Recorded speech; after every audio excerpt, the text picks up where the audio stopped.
सह यज्ञाः प्रजाः सृष्ट्वा पुरोवाच प्रजापतिः. పరమాత్మను యజ్ఞపురుషుడు అంటారు.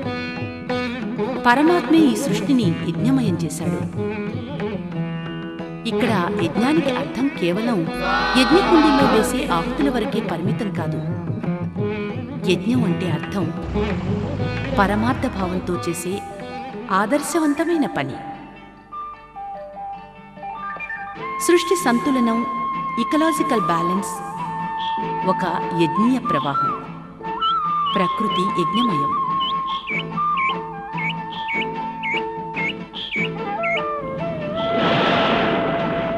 సముద్రం నుండి నీరు మేఘాల వల్లే తయారయ్యి వర్షం ద్వారా నదుల్లో ప్రవహిస్తూ వృక్షాలకు, మొక్కలకు, ప్రాణులన్నింటి అవసరాలను తీరుస్తాయి. మళ్లీ సముద్రం వైపు ప్రవహిస్తూ ఉంటుంది.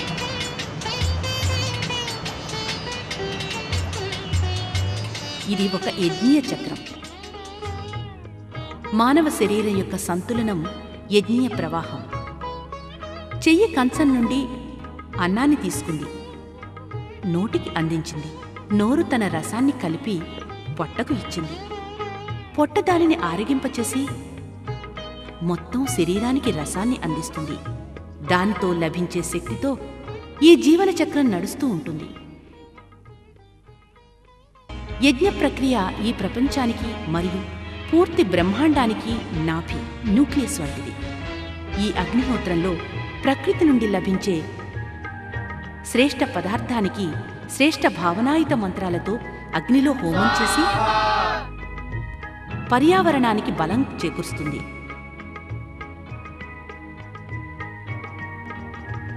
జీవనయజ్ఞంలో ఇదం నమమ, ఇది నాది కాదు అనే భావమే యజ్ఞీయ జీవిత అభ్యాసం. ఎప్పుడైతే మానవుడు తన బుద్ధిని, శక్తిని, తనకున్న సాధనా సామగ్రిని తన సంపదగా కాక ఇదంతా పరమాత్మదే అన్న భావంతో ఉంటే శ్రేష్టమైన ధర్మకార్యాలకు మాత్రమే ఉపయోగిస్తాడు.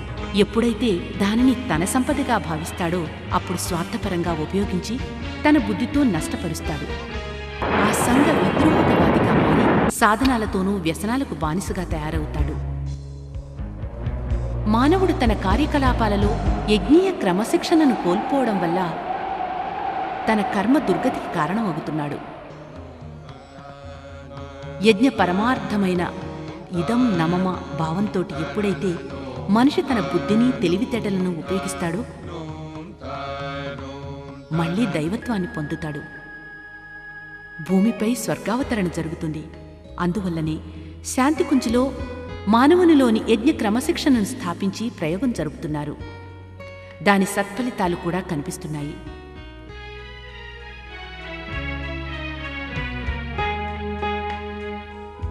శాంతికుంజ్ ఆధ్వర్యంలో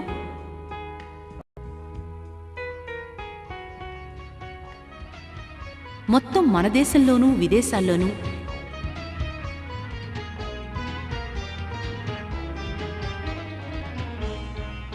యజ్ఞీయ ఆందోళనను చేపట్టారు.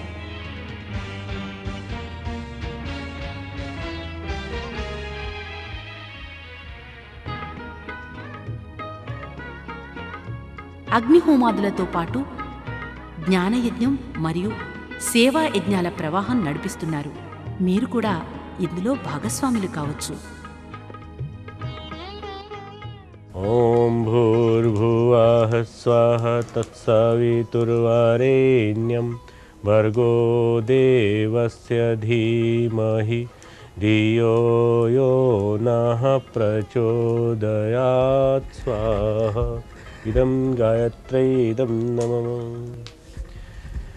यज्ञ एक ऐसी विज्ञान सम्मत प्रक्रिया है जिसे हमारे ऋषियों ने आरंभ की.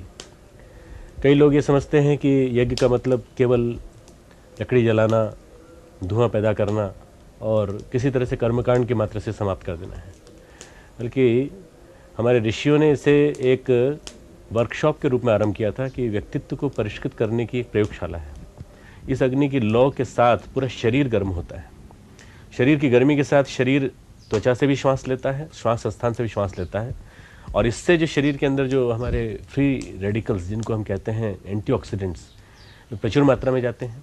नेगेटिव आयंस प्रचुर मात्रा में जाते हैं और इनकी कमी दूर हो जाती है, जिनकी वजह से हमें तनाव होता है।